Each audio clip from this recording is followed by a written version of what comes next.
ओम गंग गणपतये नमो नमः। संक्षिप्त शिव पुराण कैलाश संहिता अध्याय 1719 भाग 2। इस प्रकार सर्वत्र चिंतन करें। अब इन महावाक्यों का भावार्थ करते प्रज्ञानम ब्रह्म का वाक्यार्थ पहले ही समझाया जा चुका है। अब अहं ब्रह्मस्य का अर्थ बताया जा चुका है। शक्ति स्वरूप अथवा शक्ति परमेश्वर अहम पद का विभूत है। अहंकार अकार सब ब्रह्मणों का अग्रगण्य परम प्रकाश शिव रूप है। हकार व्योम स्वरूप होने के कारण उसका शक्ति रूप से वर्णन किया गया है। शिव और शक्ति के संयोग से सदा आनंद उदित होता है। मकार उसी आनंद का बोधक है। ब्रह्म शब्द से शिव शक्ति की सर्वरूपता स्पष्ट ही सूचित होती है।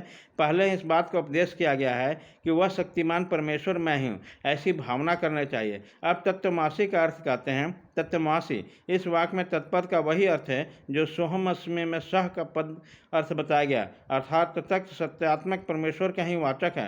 अर्थात सोहम इस वाक्य में विपरीत अर्थ की भावना हो सकती है, क्योंकि अहम पद पुल्लिंग है, अतः सह के साथ अन्वय हो जाएगा, परंतु तत्पद नपुंसक है अथवा तवंग पुल्लिंग और अतः परस्पर विरोधी लिंग होने के कारण उन दोनों में अन्वय नहीं हो सकता।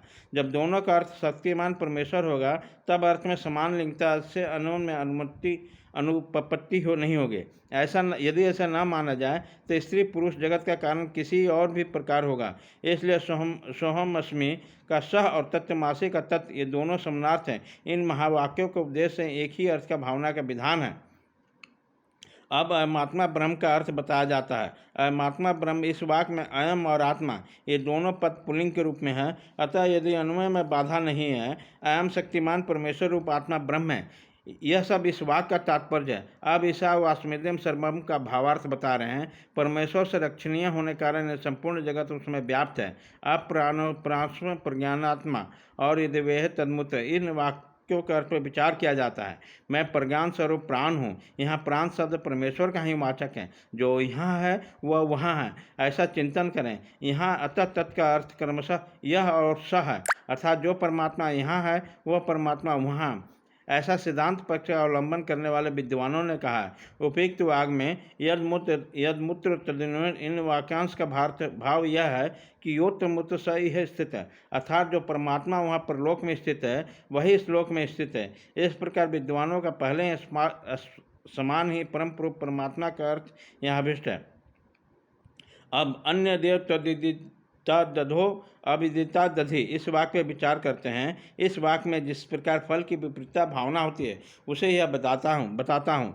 विदितात् यह पद अथता विदितात् के उन्हीं का इन शब्द उत्कृष्ट गुणों से नित्य संबंध है। अपने प्राव भेद सतात के अर्थ में प्रवृत्त हो जाता है। यह विदित से संपन्न है, अर्थात जो असम्यक रूप ज्ञात है उससे भिन्न है। इस प्रकार जो यथार्थ रूप से विदित नहीं है उसमें भी पृथक है। इस कथन से निश्चित होता है कि कोई मुक्ति रूप फल की सिद्धि के लिए कोई और ही तथ्य है जो विदिता विदित से परे है, परंतु जो आत्मा है वह सर्वस्वरूप है, वह किसी अन्य से नहीं हो सकता।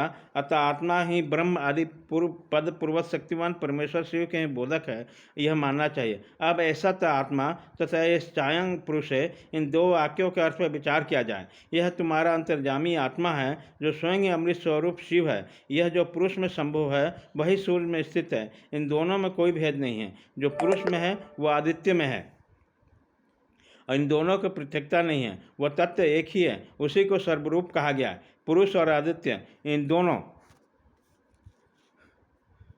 पुरुष और उपाधियों से युक्त जो अर्थ किया गया है वो औपचारिक है। उन शंभुनाथ को जो सब श्रुतियों के हिरण्मय कह बताते हैं। हिरण्वाने नमः इन शब्द में जो बाहु शब्द है वह शब्द अंगों का उपलक्षण है, अन्यथा उसे हिरण्यपति कहना किसी भी यत्न से संभव नहीं होता।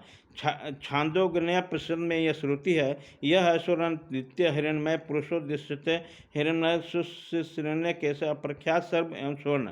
इसके द्वारा आदित्य मंडलान पुरुष के स्वर्ण में दाढ़ी मूछ वाला, स्वर्ण सदृश केशों वाला तथा नख से लेकर केशाग्र भय पर्यंत सारा का सारा स्वर्णमय प्रकाशमय ही बताया गया। अतः वह हिरण्यमय पुरुष साक्षात संभव है। अतः हम अस्मि परम ब्रह्म परमात्मा परम इस वक्त का तात्पर्य बताता हूँ, सुनो। अहम पद के अर्थभूत सदात्मा शिव में बताया गया है, वही शिव मैं ही हूँ, ऐसा वाक्यार्थ जोड़ना अवश्य होती है। उन्हीं को सबसे उत्कृष्ट सर्वस्वरूप परम ब्रह्म कहा गया है। इनके तीन भेद है, पर अपर तथा प्रात्मन। रुद्र ब्रह्मा और विष्णु ये तीनों देवता श्रुतियों ने बताए हैं। यह है क्रमशः पर अपर और प्रात्मन रूप हैं। इन तीनों में जो श्रेष्ठ देवता है वह शंभु परम ब्रह्म शब्द कहा गया है।